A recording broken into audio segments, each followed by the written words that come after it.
Hello everyone and welcome back to the SteemTrail Gaming News. Today is the 23rd May of 2018. My name is Kralizec and I will be your host for this evening. Today we really got only one single piece of news, but it is a big one and it will give us plenty to talk about. Oh, let me actually turn this light off. It might work a little better. Yeah, I think this will be a little better. So what we are going to talk about is the fact that the PlayStation 4 is heading towards its end, but we still got at least 3 more years of the PlayStation 4. So this all started with Andrew House, the CEO of the PlayStation division, saying in 2015 that that was the beginning of quote-unquote the harvest period. If you don't know what a business period is in business, it is the time when you reap the benefits of your hard work, as essentially the development has been paid off. You're not really planning on investing much money into a product. You're just enjoying that sweet, sweet revenue that is coming your way. And today, the PlayStation CEO John Codera said that the PlayStation 4 is heading towards its final phase of its life cycle. But that could mean many things. So to give you a good analogy, when you're heading into your final phase in life, you're not really going to die tomorrow. You're going into retirement. And that's, well, at least in modern society, about 1/4 of your life. And yes, the PlayStation 4 has been with us for a very long time at this point.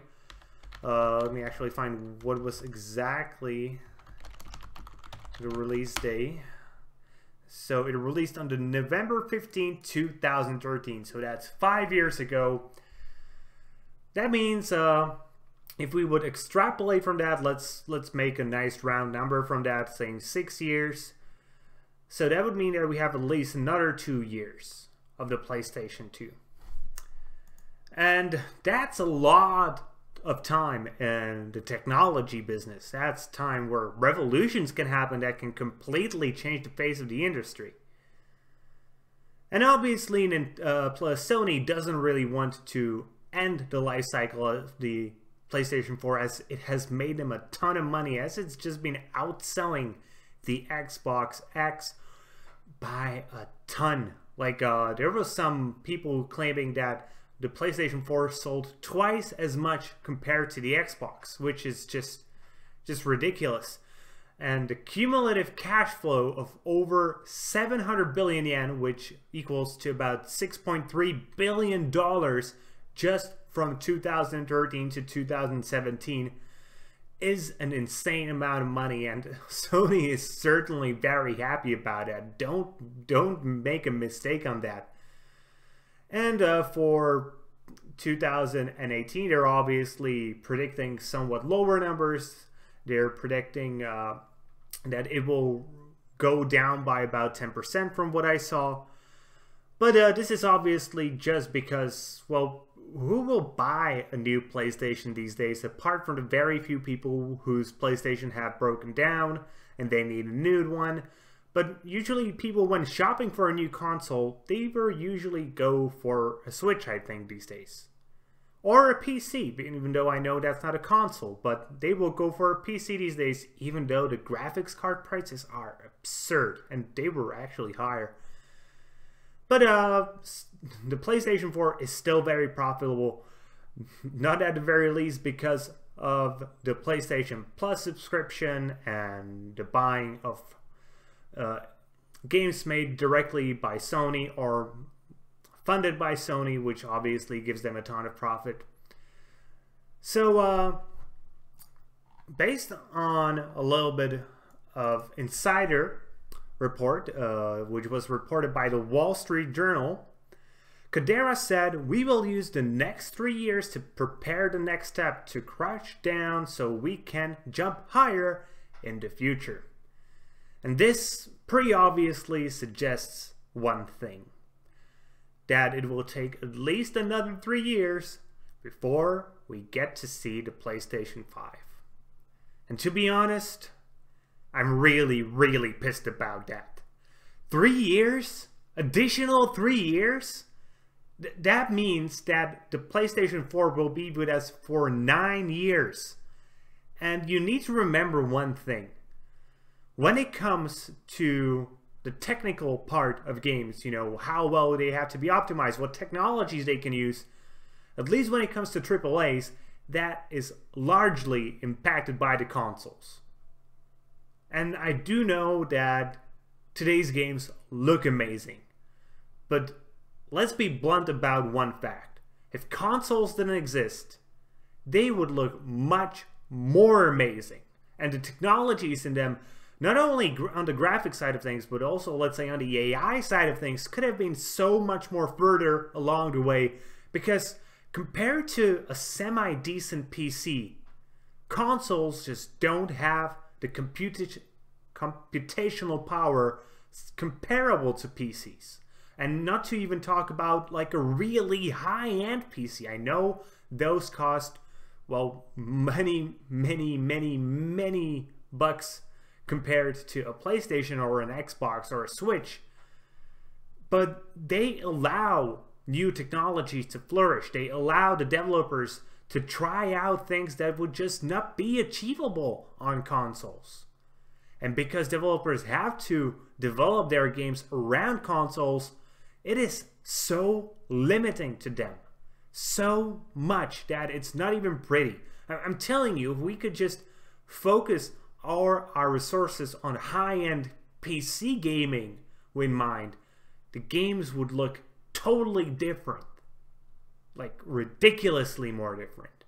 And the fact that we have to wait another 3 years before we see a technical step up, an upgrade to the hardware part of a PlayStation or an Xbox, tells me that we're essentially living 9 years of the same technologies for 9 years in the computer business.